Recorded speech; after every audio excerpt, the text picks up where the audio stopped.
Il papà era l'autista di Giuseppe Lugo, il tenore veronese molto importante, che ha vissuto qui a Villa Vento e ha aperto anche il ristorante nel lontano 1959. Oggi ci siamo noi che viviamo qui e gestiamo il ristorante ormai da quasi 47 anni.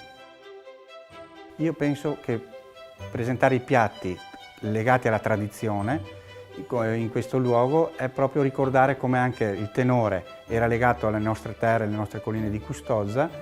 È una cosa importante perché nei piatti si porta la tradizione come vogliamo noi, le caratteristiche dei prodotti che producono le nostre colline. Nei miei piatti cerco di mantenere la naturalezza del prodotto, l'originalità, perché l'importante è proprio mantenere la sua forma, il suo gusto, senza stravolgerlo, ecco. A Lugo piacevano i gusti semplici, naturali. È un po' quello che cerco di mettere nei miei piatti.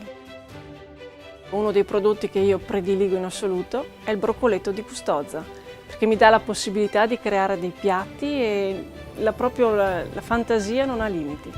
Il gusto è dolcissimo, buono e morbido e puoi creare salato, dolce, puoi praticamente spaziare in qualsiasi campo.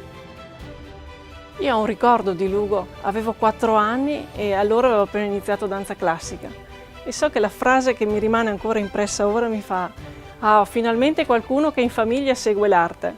Io non avrò seguito l'arte che voleva Lugo, ma almeno adesso ballo qua.